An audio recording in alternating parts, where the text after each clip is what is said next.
That's it, lovely. Keep an eye on that. Okay, here we go. Question number 6, folks. Right. Let's bring it down a bit. Right.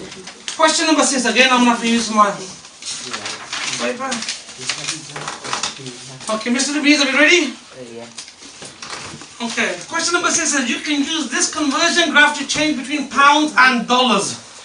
So here's the dollars along here and here's the pounds along here. Okay, use the conversion graph to change £5 to dollars. So let's have a look. Where is £5? £5 is here. So what we need to do, we need to go from £5 straight up. And okay.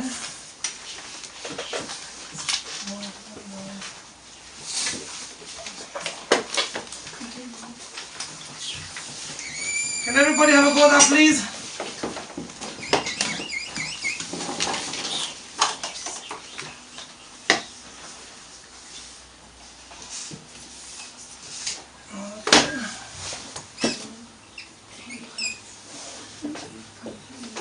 Right.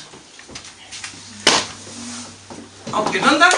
Right, what has everybody got? They give you £5 on purpose because £5 according to the graph gives you exactly how many dollars? Exactly $8. So we can say that £5 is equal to $8. Okay, from the graph. That's the first part of the question. The second part of the question, I'm not going to move the graph paper at all to read the second part of the question. I'll read it out to you orally and you follow me on the exam paper. So it goes here. Ella has $200 and £800. Okay, let's write some of that information down. So she has $200 and she has £800. Okay, she has to pay a hotel bill for, what's the hotel bill? $600. And the question says here, so she uses the money that she has, she uses this money here to pay for that bill. And the question says, how much money does she have left? So the question is, how much left? And they want the answer in pounds.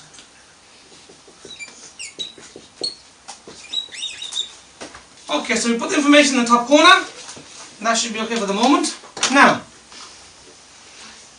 common sense question is in a sense like real life question. You've got $200 in your pocket, you're in a hotel. Your bill is $600. You've got $200, so you can hand that over. How many dollars you have paid? How many you got left to pay? $400, yeah? So 600 minus the 200 will give you $400. Okay, $400. Okay, folks, that will give us $400.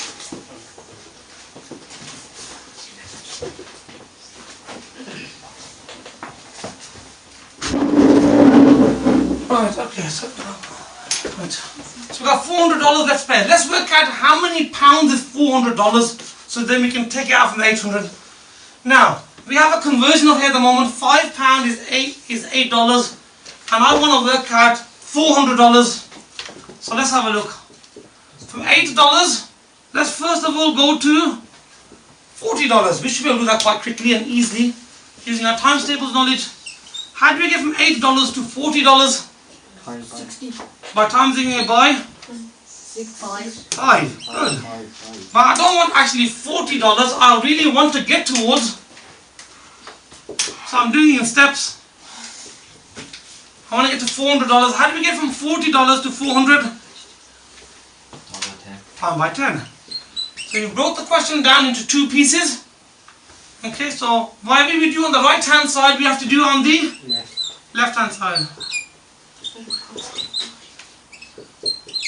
Alright, let's have a look at that. Okay, so £5 times by 5 rutaba is? 25 £25 times by 10 is? £250. £250. So the extra $400 will take out £250 from her. £800 that she's got in cash, £800. So let's work out how much she's got left. So £800 minus the $250 that she's got left to pay for the bill. So £800 minus 250 gives us an answer of? Don't know shout at once. Okay, 550. So the question says, how much money does she have left in pounds? And the answer is 550. So we use the conversion graph, the original identity, to work out how much $400 is. And then we're going to minus that from the pounds that she had. And that gives us the answer. Okay, and as far as I can see, that question is worth how many marks, folks? 5. 5 marks for this. Okay, 5 mark question. Okay. Question 7a, nice straightforward simplifying algebra. It's a linear expression. There's no squares, no power, nothing crazy in there. It's nice and straightforward stuff. Let's have a look how we do question 7a. Okay, right. Zishan, we have 5x here and we have another plus x. We have to add like terms. X is with x's, y's with y's. Okay, or we said before, apples with apples and bananas with bananas. Yeah? 5x add x will give us a total of? 5x with 6x. Okay, hang on a second. We've got two answers. 5x squared and 6x. Okay, that's good. 6x. Okay. Okay, now let's look at the answer we just got. 5x squared and 6x. 5x add x will give us an answer of 6x. okay. The reason why it's not 5x squared is because we're not multiplying them. You'll get the answer if you multiply them, you add them. It's like saying 5 xylophones, add another xylophone, gives you 6 xylophones. That's done. Okay? So, that's a common mistake in the exam, so I'm glad somebody pulled it out now. Got that over and done with. Next one. Plus 4y and minus 7y. Please make sure when you consider the like terms, you consider the signs that go along with it. Plus and minus now. So if I have plus 4y and I owe 7 yellows, then I will have, so we owe, Minus 3y. okay, are we all happy with that? Yeah. Good. Okay, question part B. So we're on question number 7, still part B, go solve. Okay, now, what is the technique for solving any type of question? What do we do? First of all, we start at, Expanding the bracket. okay, we start at x. Okay, the technique that I've showed you before in previous lessons, when you want to solve something, you start over, you want to make the subject, and since you solve for x, make x the subject. What's being done to the x first of all? The first action is add 2. That's the first thing being done to it. What's the second action? Times by 7. Okay, even though the time by 7 looks like the first action, it's not. Okay, remember the brackets first, isn't it? So x has been added by 2 and then all of it's been times by 7. So even though it's physically next to it, quite close, it's not actually the first action. So in that case, I have to be a bit careful on this particular one. Now, I want to solve it. Do I need to multiply the brackets? Do I need to multiply the brackets? Yeah.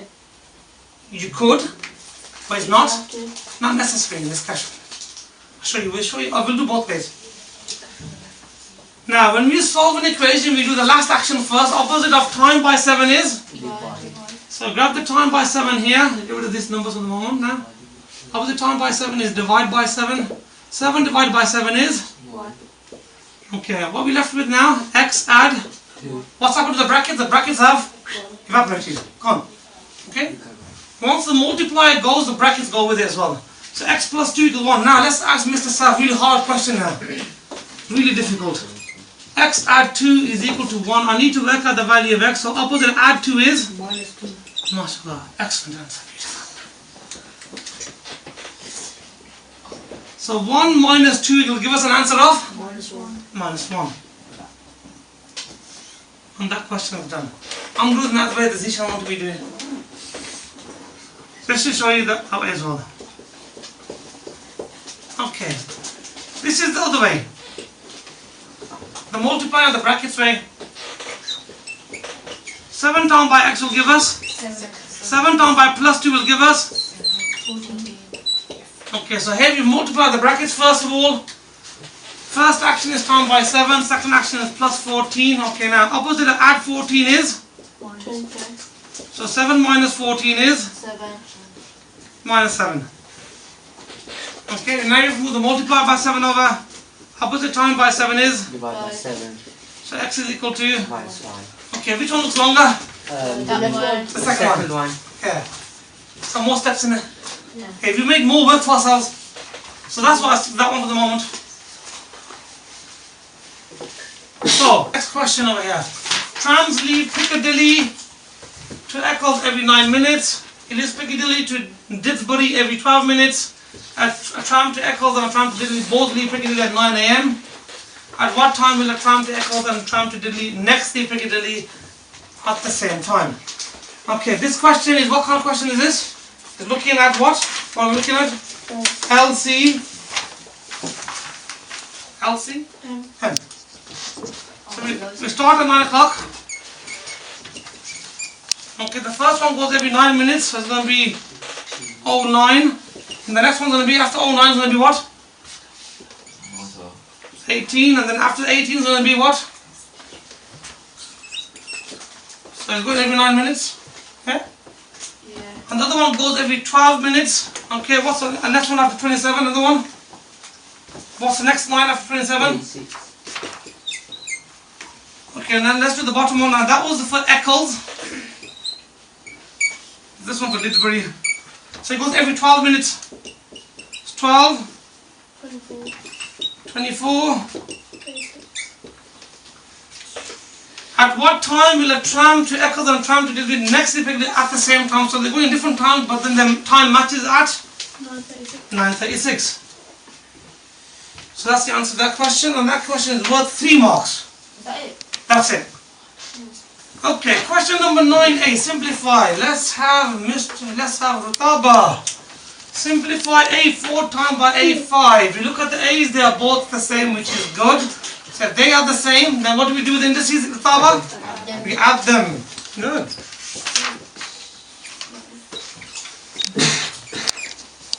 Which gives you what? 8 to 9. Lovely. Okay. Now, the simplify, this is the next one. I'm going to move it up. I'm going to make it bigger. Oh, that's very nice. Okay. Now, this simplifier's got division in it as well. So let's have a look. We have here 45 and 5. What is 45 divided by 5? 9. So if you divide this by 5 is 1, if you divide this by 5 it gives you 9. Next we have e to the 6. Okay, we got some sleepy students here.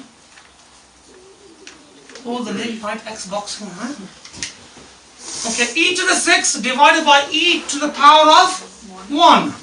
What will that give us? E to the power of 5. E to the power of 5. Right, next bit. We have f to the 8 divided by f to the 2. And that will give us f to the 6. 6. Why is it f to the 6? Because when you divide them, you minus indices. Okay, so 6 minus 1 is 5. 8 minus 2 is 6. So the final answer for that question will be what? 9 EF. 9 9 E5 E5. F6. That's it. And that's it for that one. Question 9 to the half, I'll put it up here. Write down the value of 9 to the half. First of all, what does the power of a half mean, Hamza? Power of a half means what? 0.5. Well, you just change into decimal. What does it mean if you have a power of a half? Square root. Square root. 2. Okay, any of the power of half means square root. So the square root of 9 will give us an answer of 3. 3. So write down the value of 9 to the power of a half. It is 3.